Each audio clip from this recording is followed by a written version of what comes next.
News only. See wonderfulni.info.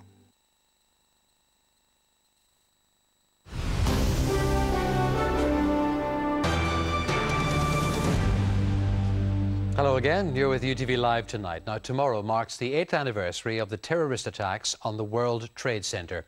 The tragic events of September the 11th saw thousands of people killed, with Al-Qaeda admitting responsibility. However, a group of conspiracy theorists continue to question who was behind the attacks. In a few minutes, we'll be debating the truth behind 9/11 with the musician Jim Corr and a former officer in the Ministry of Defence. But first, we take a look at some of the conspiracy theories. The South Tower was the first to fall.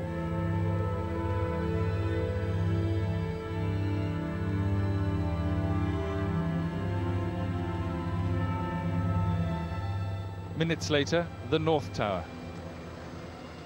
September the 11th, 2001 was a date that changed both American and world politics. News organisations across the globe went live to the scene of what at first appeared to be a tragic accident, a passenger jet crashing into a tower of the World Trade Center in New York. However, as the images of the chaos in the heart of the financial district were beamed live worldwide, a second plane hit the Twin Towers. Both TV crews and ordinary citizens captured images of desperate attempts to rescue people trapped as fire raged through the building. The world watched as the catastrophic events unfolded and both buildings collapsed, killing thousands. Islamic fundamentalist group Al-Qaeda claimed responsibility for one of the worst terrorist attacks the Western world has seen. The countless images of that tragic day have been closely analysed by conspiracy theorists who believe the official US government explanation doesn't add up. An internet phenomenon has emerged where bloggers post their take on 9/11. Theorists say the collapse of the towers was not caused by the impact of the planes and the subsequent fires, but by controlled demolition. They point to the way the towers collapsed and the explosions heard by eyewitnesses. Other theories allege that a missile fired by the US rather than a plane hit the Pentagon, and that United Airlines Flight 93 was shot down instead of crashing. Tower 7 is a key issue for those who question the events of that day, a 47-storey skyscraper close to the Twin Towers that also collapsed. The Department of Defense, CIA and US Secret Service were all reported to have offices there. Conspiracy theorists say the tower was a secret bunker where 9/11 was planned, and it was destroyed by explosion to bury the evidence.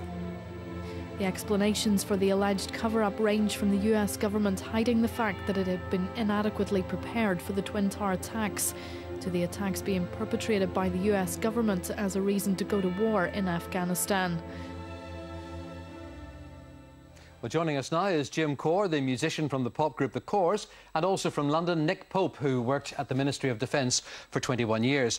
Jim Corr, if I could start with you, what makes you so sure it was a conspiracy?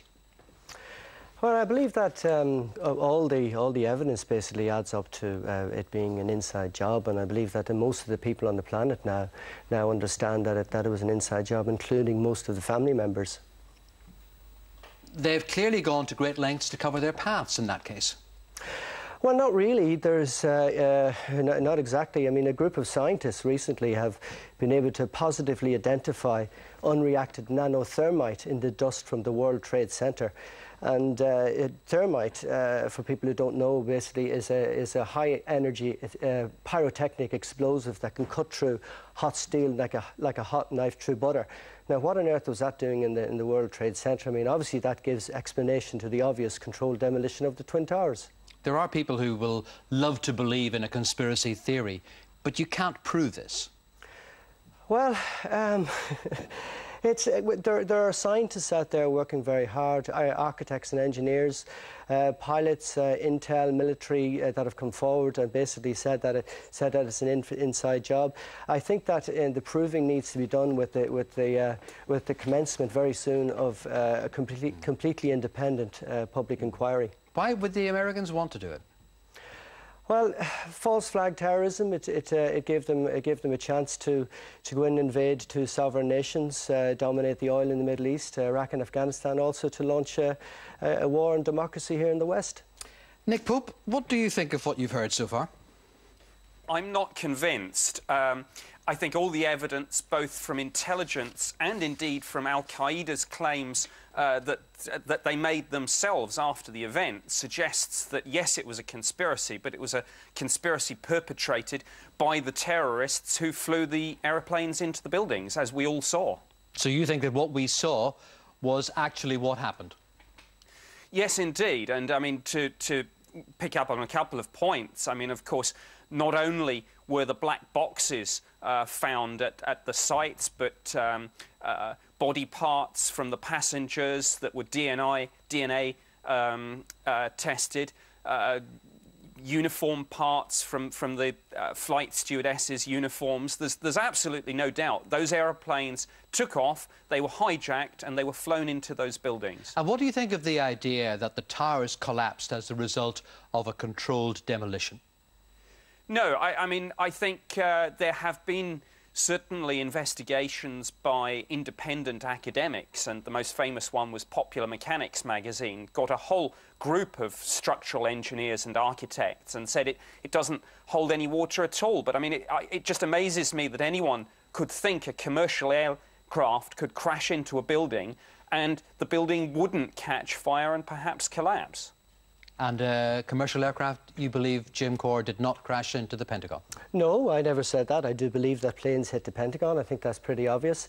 I mean, to take the information from the likes of Popular Mechanics, which is belongs to Hearst Publishing, which is associated with yellow propaganda journalism, would be not right to take that information very seriously. But I mean, the things that we have to look at, jet fuel simply does not burn hot enough to melt steel. They reckon that the temperature that the jet fuel would have got up to would have been about 1800 degrees Fahrenheit. And it would have taken a temperature of maybe 2,750 degrees Fahrenheit for the steel to start melting. But you mentioned Al-Qaeda. I mean, as Robin Cook correctly pointed out, Al-Qaeda literally means the database. It was a CIA computer file that they had on the Mujahideen when they were fighting the Soviets in Afghanistan. The Mujahideen and Al-Qaeda were one and the same, which the CIA were backing. There will be people watching this tonight, Jim Corr, who will not believe you, who will think that you're probably a little bit loopy to believe this yourself. Do you know what? 4 years ago, before I started studying this, I would have felt exactly the same, and I completely understand that reaction. What changed? I started studying, I started researching and contemplating, back and forth, going between different researchers, and I tell you, you're confronted with knowledge that you go, no way. But when you just keep going through it and you see that the evidence just stacks up towards it, then it has to become a reality. In the context of what you've heard, Nick Pope, do you accept that there are conspiracy theories out there that are believable? Not really. When you look at most of them, they don't stand up to the facts. I mean, just that point about the temperature at which aviation fuel burns. Structural engineers and architects have pointed out that the temperature didn't need to be high enough to melt the steel. All that it needed to do was to cause the steel to lose its structural integrity, which is exactly what happened. So 9 times out of 10, there's a scientific answer to all of this. I know that you and Jim Corr are not going to agree on anything this evening, but you believe that the truth is out there somewhere. Well, I mean, I've studied an awful lot of conspiracy theories, whether it's UFOs, JFK, Princess Diana, 9/11. As I say, 9 times out of 10, there's a scientific answer to all of this. And people like a mystery, though. I think that's the thing. You like a mystery? But the scientific evidence has been discovered, Nick. The positive identification of unreacted nanothermite in the dust from the World Trade Centers. You can't dispute that. That which cuts through steel like a hot knife through butter. I mean... All right, gentlemen, there is not going to be a meeting of minds tonight, but thank you, Nick Pope in London, and Jim Corr in Belfast. Thank you. Thank you. Well, now for a roundup of the business news.